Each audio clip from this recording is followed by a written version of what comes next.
Very good morning to all. In this lecture, we will discuss magnetic field of toroid.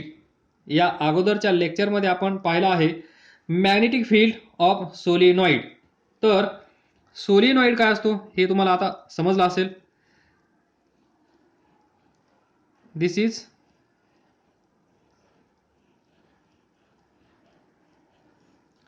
Solenoid. ही काय असेल, एक long coil असेल, ज्या कॉइलमध्ये लार्ज नंबर ऑफ टर्न्स असतील, त्याला आपण म्हणतो सोलेनॉइड. तर मग टोरॉइड म्हणजे काय? Very simple. या सोलेनॉइडला दोन एंड आहेत, एक इथे आहे, एक इथे आहे. हे दोन एंड घ्या आणि एकमेकांना जॉईन करा. हे दोन फ्री एंड एकमेकांना जॉईन केल्यानंतर तुम्हाला काय भेटेल? एक सर्क्युलर सोलेनॉइड भेटेल. आणि या सर्क्युलर सोलेनॉइडलाच आपण म्हणतो टोरॉइड. आलं लक्षात? जस्ट इमॅजिन टायर सर्वांनाच माहीत आहे. या टायरच्या आतमध्ये ट्यूब असते, हे पण सर्वांनाच माहीत आहे. मग हे ट्यूब घ्या, चला घेऊया. दिस इज ट्यूब.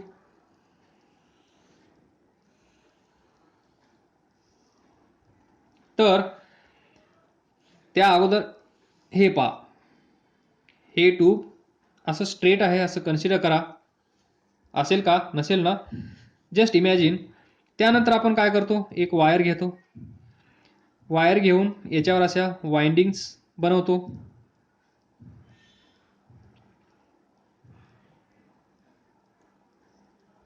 बरोबर. वाइंडिंग्स बनवल्यानंतर आपल्याला भेटतो तो सोलेनॉइड.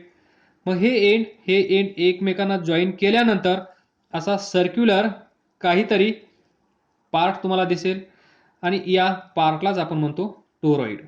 तर आता याच्यामध्ये मिसिंग काय आहे? याच्यावर वाइंडिंग्स नाही आहेत. तर हा जो सरफेस आहे, हा जो पार्ट आहे, हा असेल non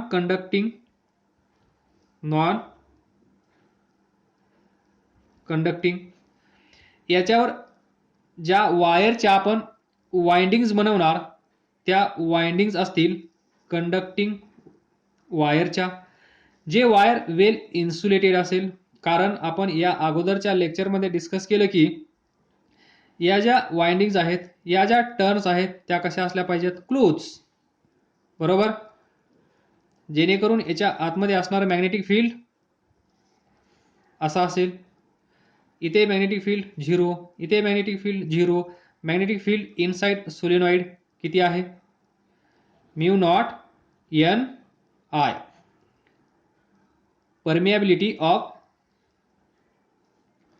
free space, number of turns per unit length, I be the current flowing through this wire किंवा सोलेनॉइड. तर इथे आता वाइंडिंग्स क्रिएट करण्याचा प्रयत्न करा. ज्याप्रमाणे आपण या वायरनी या पेनवर अशा वाइंडिंग्स बनवू शकतो. बरोबर. दोरा घ्या, पेन घ्या आणि याच्यावर अशा वाइंडिंग्स क्रिएट करा, एकमेकांना क्लोज असतील अशा. त्यानंतर हा पेन आपण सर्क्युलर बेंड करणार आणि सर्क्युलर बनवणार, म्हणजे या पेनचं सर्कल बनवणार. जोपर्यंत याच्यावर वाइंडिंग्स असतील या पेनवर तोपर्यंत त्याला आपण सोलेनॉइड म्हणणार. ज्यावेळेस याला बेंड करून याच्यापासून सर्कल बनवणार त्यावेळेस आपण याला टोरॉइड म्हणणार. बस एवढाच डिफरन्स आहे, बाकी सर्व काही सेम असेल. इथे एम्पियर लॉ यूज करायचा आहे, जे सोलेनॉइडमध्ये केलं तेच इथे करायचं आहे. बाकी काही नवीन नाहीये. नवीन एकच गोष्ट होती, ती म्हणजे टोरॉइड म्हणजे काय. जर तुम्हाला सोलेनॉइडचं मॅग्नेटिक फील्ड फाइंड करता येत असेल तर टोरॉइडचं मॅग्नेटिक फील्ड तुम्हाला आरामात फाइंड करता येईल. तर पाहिजेत आपल्याला वाइंडिंग्स. तर पहा, वाइंडिंग्स इथून करंट आतमध्ये येईल. त्यानंतर तर पहा याच्यावर अशी वायर कंडक्टिंग वेल इन्सुलेटेड वायर घ्या आणि पूर्ण याच्यावर याप्रमाणे असे ड्रॉइंग तयार करण्याचा प्रयत्न करा.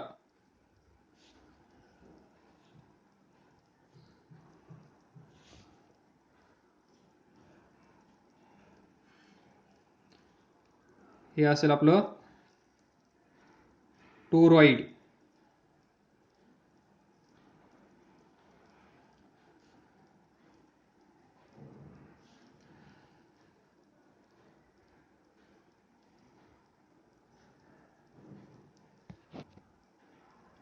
इथून करंट इन, इथे आउट. तर हे असेल आपलं टोरॉइड. बाकी सर्व सेम. तर पहा इथे आपल्याला मॅग्नेटिक फील्ड फाइंड करायचा आहे, तो पॉइंट P. इथे असेल सेंटर O. हा पॉइंट जॉईन करा. याला आपण काय म्हणू शकतो, रेडियस R. तर या पॉइंट P मधून जाणारा एक लूप तयार करायचा आहे. हा लूप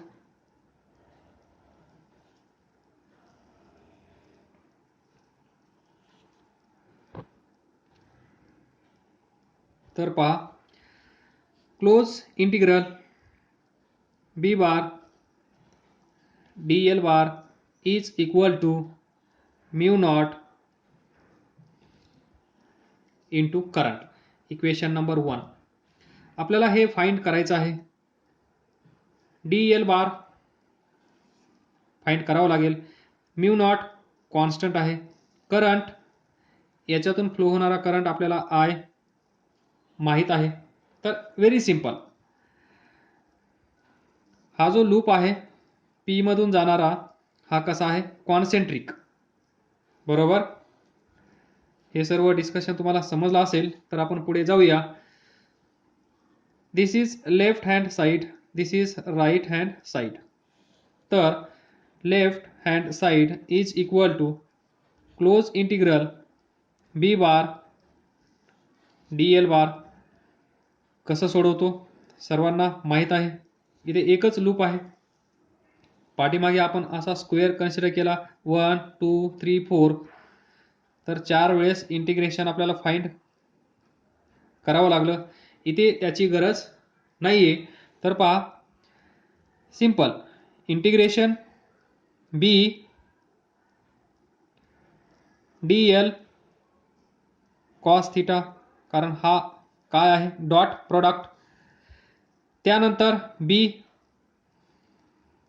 सेम असेल कारण हा P पॉइंट इथे आहे, हा P पॉइंट इथे असता हे डिस्टन्स Rच असतं. हा पॉइंट P इथे असता तर हे डिस्टन्स Rच असलं असतं. हा पॉइंट P इथे असता तर हे डिस्टन्स Rच असलं असतं. हा पॉइंट P इथे असता तर डिस्टन्स Rच असलं असतं. म्हणजेच at any point on this concentric circle, हे जे सर्कल आहे रेड कलरनी ड्रॉ केलेलं, या सर्कलवर कुठेही पॉइंट घ्या, त्या पॉइंटचं डिस्टन्स या सेंटर पासून कसं असेल, सेम.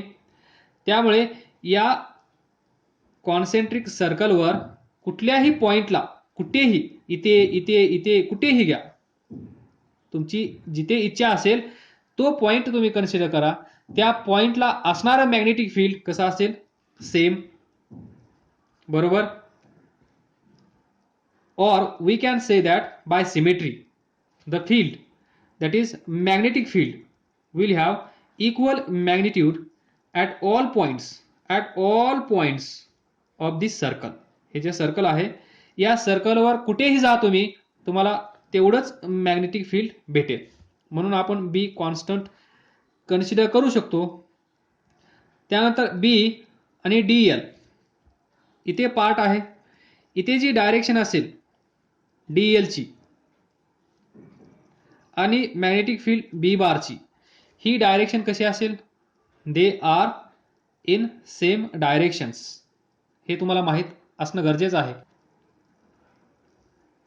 तर पहा इथे राईट हँड रूल यूज करा. पहा हा कंडक्टर करंट थ्रू दिस वायर कसा आहे, फ्रॉम दिस टू दिस. तर असं थंब फिंगर्स पहा, पहा इथे पहा, इमॅजिन करा ही वायर हातात पकडण्याचा प्रयत्न करा. इमॅजिन करा ही वायर तुमच्या हातात आहे. त्यावेळेस पहा 4 फिंगर्स या डायरेक्शनमध्ये आहेत. डायरेक्शन ऑफ थंब मॅच होत आहे, म्हणजेच या साईडला कमिंग आउट, या साईडला गोईंग इनटू. तर हे बाहेर येणार नाही, हे असंच कंटिन्यू पुढे राहील. हे आपण पाहिलं याच्यामध्ये, बरोबर. हे बाहेर येणार नाही. डायरेक्शन ऑफ मॅग्नेटिक फील्ड कशी असेल, स्ट्रेट इनसाइड अशी, म्हणजे इथे असेल अशी. त्याच्यानंतर DL बार त्याच डायरेक्शनमध्ये असेल, दोघांची डायरेक्शन सेम असेल. इथे ही डायरेक्शन, जर हा करंट इथून आतमध्ये जात असता, इथून करंट बाहेर येत असता, तर या डायरेक्शनमध्ये DL बार आणि B बार असला असता. पण इथे डायरेक्शन रिव्हर्स आहे, त्यामुळे DL बार या डायरेक्शनमध्ये असेल, त्यानंतर B बार याच डायरेक्शनमध्ये असेल. दोघांमधला अँगल 0 असेल. हे व्यवस्थित पाठीमागच्या लेक्चरमध्ये डिस्कस केलं आहे.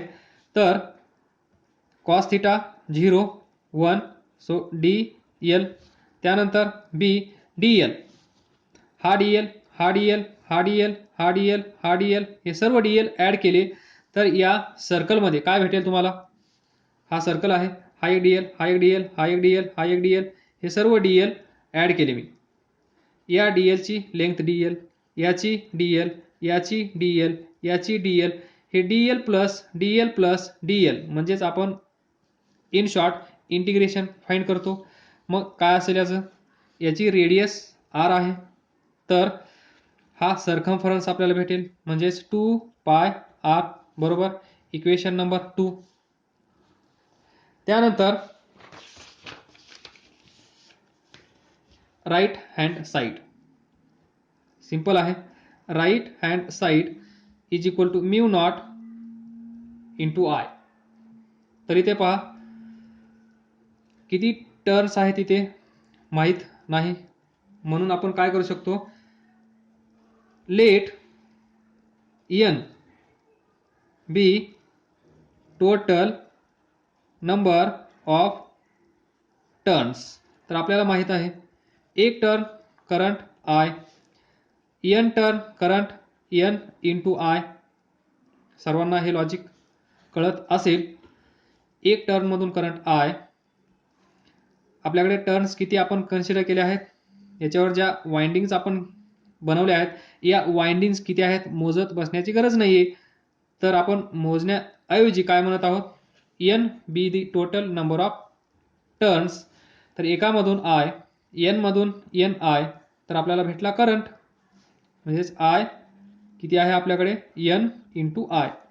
तर राईट हँड साईड काय असेल, म्यू नॉट कॉन्स्टंट, करंट किती आहे n into I. Equation number 3. From equation 2 and equation 3. Equation 2 काय आहे, B 2πr, B into 2πr is equal to equation 3 mu not into n I. आपल्याला पाहिजे B, so B is equal to mu naught n I divided by 2πr. This is magnetic field at point P. इथे magnetic field किती आहे, mu not capital N I divided by 2πr. This is magnetic field of toroid.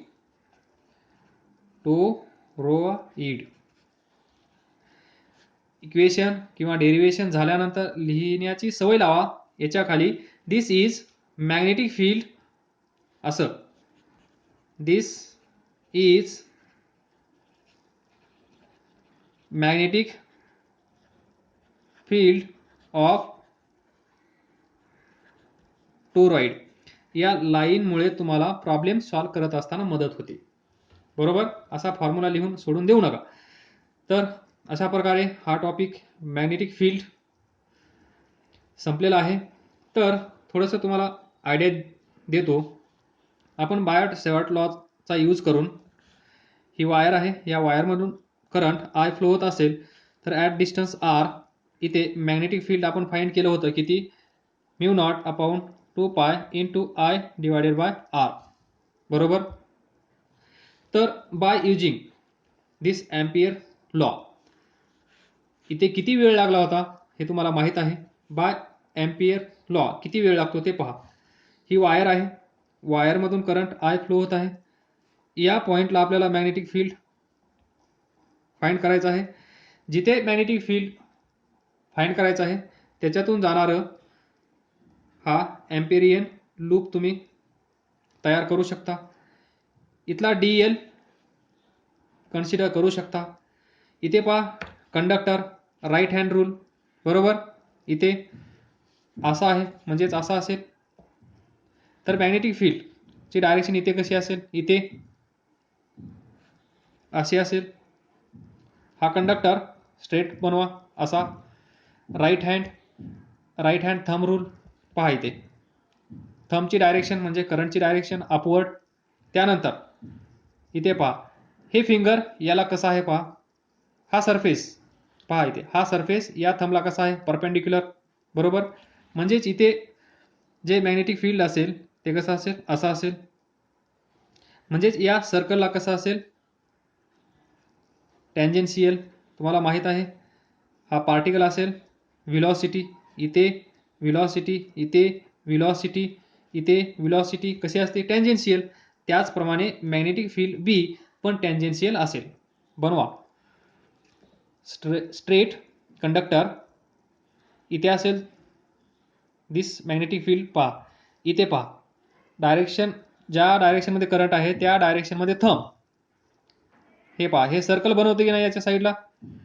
हे thumb इकडे आहे. हे fingers पहा काय बनवेल इथे सर्कल, म्हणजेच हा एम्पिरियन लूप. आणि ही डायरेक्शन कशाची असते मॅग्नेटिक फील्डची.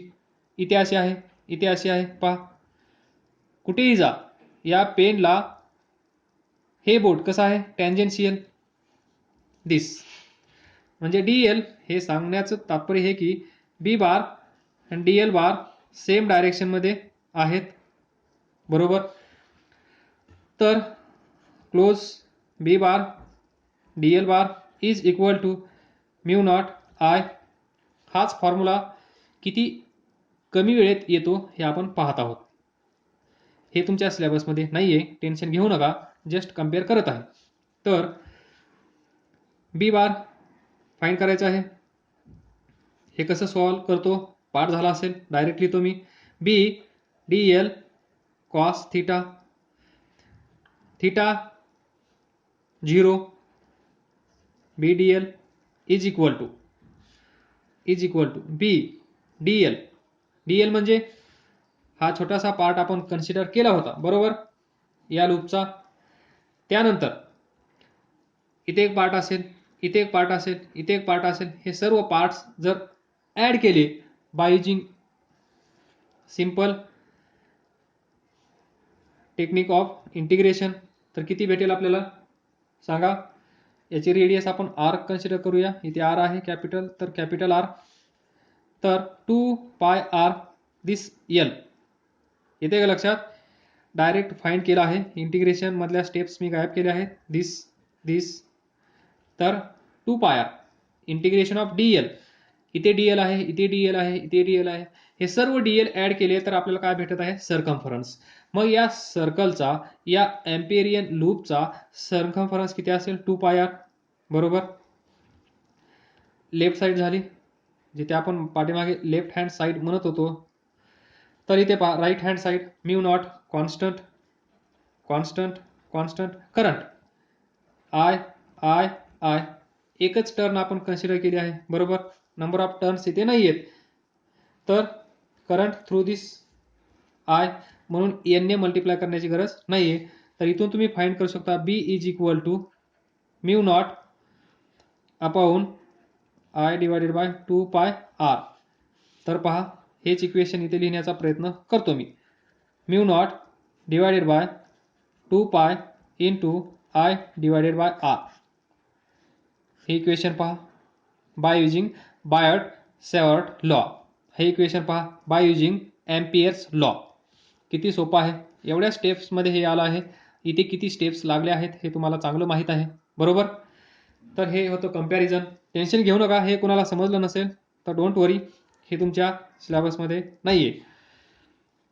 तर इथपर्यंत तुमच्या सिलेबसमध्ये होतं. हे फक्त तुम्हाला कम्पेअर करण्यासाठी ही एक जस्ट झलक दिली आहे असं समजा. आणि काय समजलं नसेल तर विचारा, अभ्यास करत राहा, पुढे जात राहा. All the best. थँक्यू.